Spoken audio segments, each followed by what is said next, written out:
Eu e Alex estávamos juntos há quase 5 anos quando descobri que estava grávida.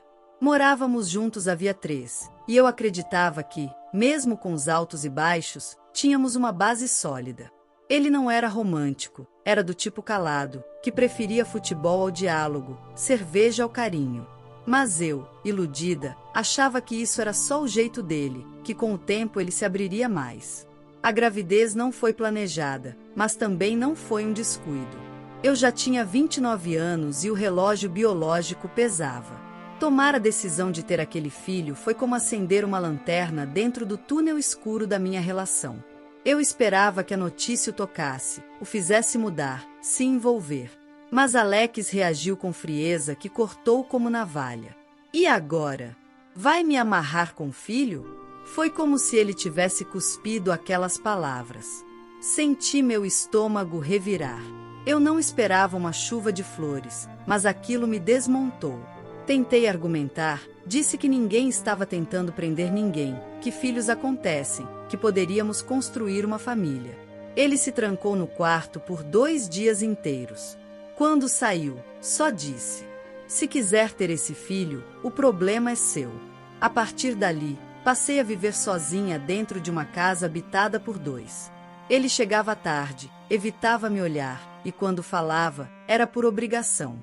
As consultas de pré-natal? Fui a todas sozinha. Quando voltei da primeira ultrassonografia, animada para mostrar a foto do bebê, deixei na geladeira. No dia seguinte, ela não estava mais lá. Ele tinha jogado fora. "Aquilo me deixa nervoso", justificou, como se meu bebê fosse um estorvo. Minha mãe, que morava 6 horas de viagem e cuidava do meu pai com Alzheimer, fazia o que podia à distância. Ligava todos os dias. Era o que me segurava. Porque dentro de casa, tudo que eu tinha era silêncio e desprezo. No 6º mês, comecei a sentir fortes dores nas costas e tontura. Na consulta, fui diagnosticada com hipertensão gestacional. A médica me recomendou repouso e ajuda em casa. Contei isso a Alex à noite, na esperança de algum resquício de parceria. Então vê-se para de andar feito doida pela casa. "Você que se cuida", foi tudo o que ele disse, sem sequer tirar os olhos do celular. No 8º mês, precisei ser internada. Pressão alta e risco de pré-eclâmpsia. Minha irmã conseguiu vir e ficar comigo no hospital, pois Alex se recusou a ir. "Tenho coisa mais importante para fazer", disse, e desligou. O Arthur nasceu por cesárea, saudável, e iluminou minha vida no instante em que o ouvi chorar. A emoção de segurá-lo nos braços me deu forças que nem sabia que tinha. Mas Alex só apareceu no dia seguinte. Entrou no quarto do hospital, olhou o berço, franziu a testa e soltou: "Tem certeza que é meu?" Foi como um soco no peito. Minha irmã se levantou e disse que ele podia sair se fosse para continuar agredindo com palavras. Ele riu, saiu sem se despedir. Na alta, voltou apenas para assinar o termo de responsabilidade. De volta para casa, tudo piorou. As cólicas do bebê eram intensas, e as noites se tornaram torturantes. Eu acordava de hora em hora, com dor, sangrando, tentando aprender a ser mãe sozinha. Certa noite, com os seios rachados e febre, pedi: "Alex, por favor, me ajuda. Só um banho nele. Tô fraca, com um calafrio." Ele, deitado no sofá, camisa manchada de cerveja e copo na mão, nem se mexeu. "Me deixa, tô bêbado." "Te vira." Arthur chorava alto no trocador. Eu também chorava. Tremia de fraqueza.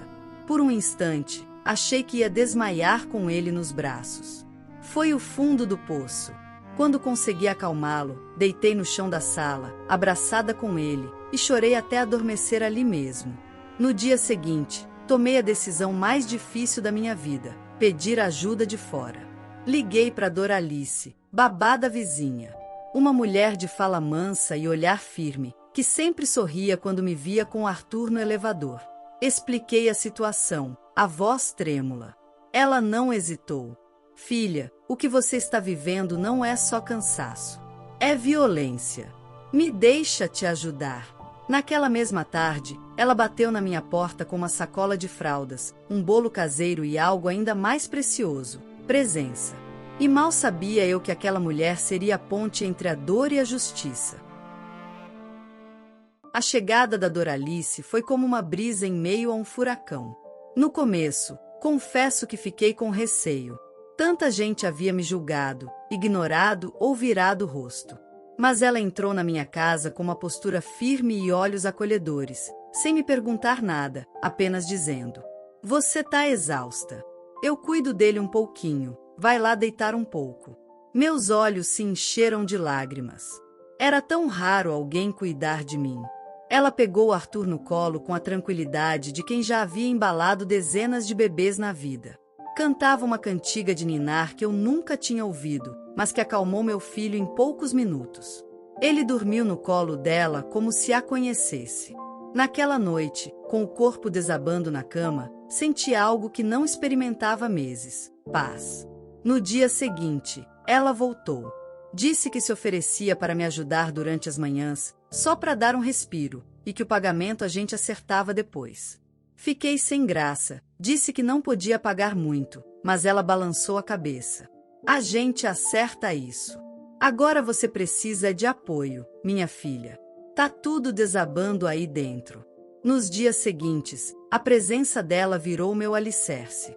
Ela cuidava do Arthur enquanto eu dormia um pouco, me ajudava com as fraldas, dava banho nele enquanto eu descansava ou tomava um café quente. Até limpava um pouco a casa quando via que eu não estava dando conta. Alex, claro, não gostou nada. No começo, apenas ignorava. Depois, passou a fazer piadinhas. Tá montando creche agora? Vai ver, até a babá cria melhor que você. Doralice o olhava de cima a baixo, sem medo. Pelo menos, eu não chego bêbada para gritar com bebê e mulher. As farpas dele não a intimidavam, mas me assustavam. Ele passou a chegar em casa cada vez mais tarde. Em muitas noites, vinha completamente embriagado, mal conseguia andar direito. Em outras, nem aparecia. Quando confrontava, ele respondia com agressividade. E quem disse que tenho que te dar satisfação? Você me enche, sabia? Só sabe chorar. Nem parece mulher. Fiquei em silêncio, mas comecei a anotar tudo: as datas, os horários, os xingamentos. Com o incentivo da Doralice, gravei uma noite em que ele voltou gritando, chutando móveis e dizendo que só ficava ali por pena. Isso é abuso psicológico, menina, disse ela, ao ouvir os áudios.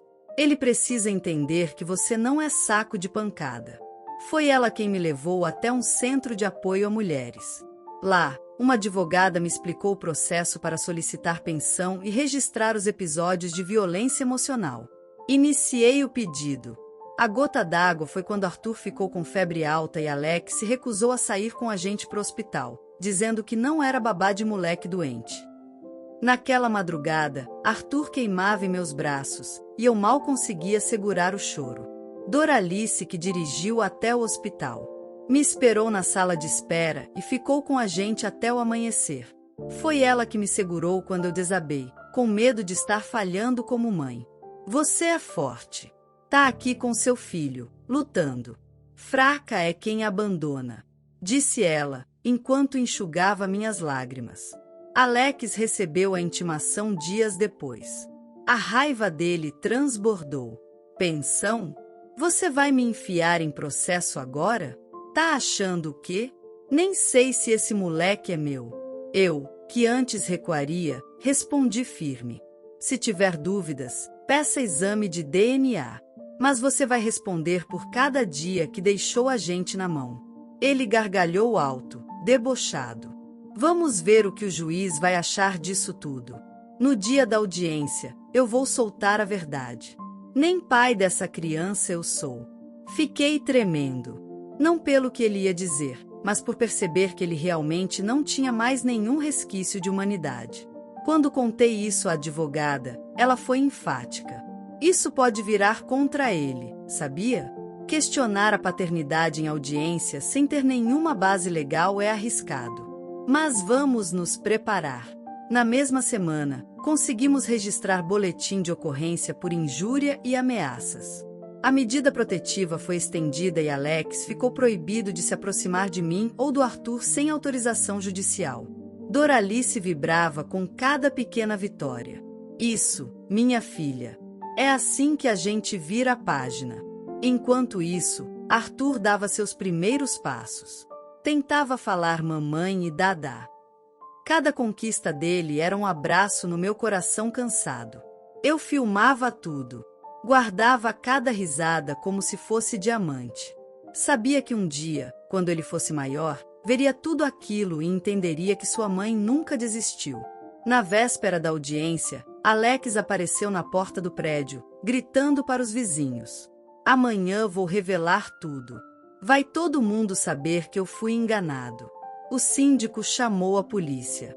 Ele foi retirado, bêbado, e passou a noite na delegacia. No dia seguinte, vesti minha melhor roupa. Prendi o cabelo como minha mãe fazia nos dias de coragem. Peguei o Arthur no colo e entrei naquele fórum com o coração batendo forte, mas com a cabeça erguida. Eu não estava mais sozinha. Do outro lado da sala, Alex riu, debochado. Disse que ia acabar com minha moral. Só não sabia que o juiz também tinha filhos. E que ele seria o primeiro a desmontar aquele teatro ridículo. O dia da audiência chegou com uma tensão quase palpável. O relógio do fórum parecia se arrastar enquanto eu esperava na sala, sentindo o coração bater acelerado. Nos últimos meses, tudo tinha sido um turbilhão de emoções. Noites mal dormidas cuidando do Arthur e batalhas silenciosas contra o marido que parecia mais um estranho a cada dia.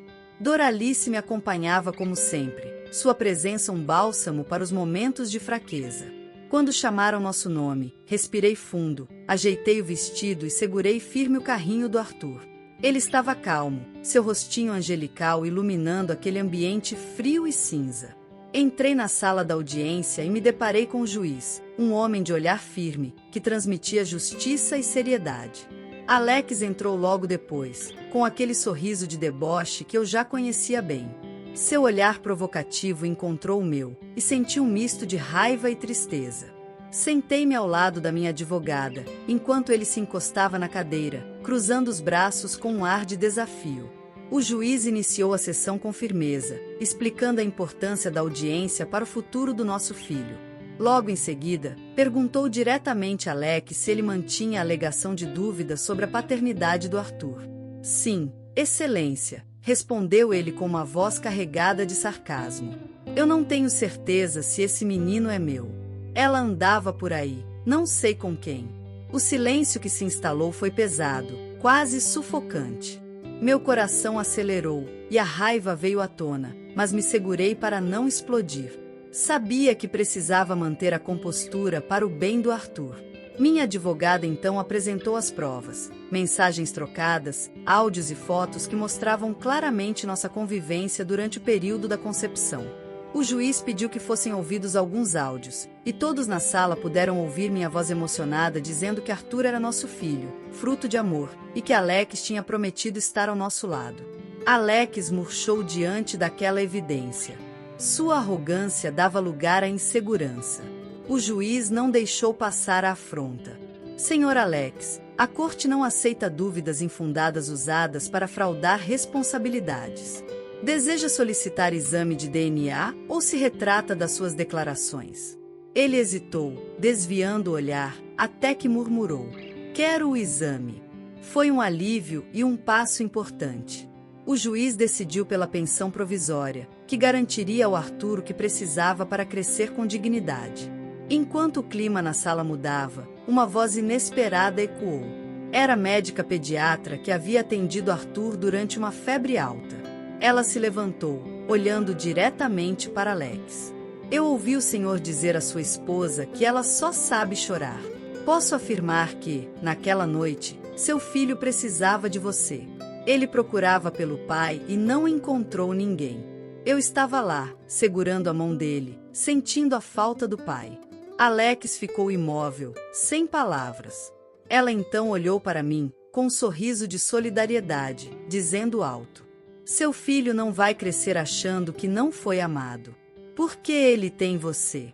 Eu chorei, mas desta vez de alívio e força. O Arthur segurava minha mão, e Doralice registrava tudo com o celular, para que nada fosse esquecido.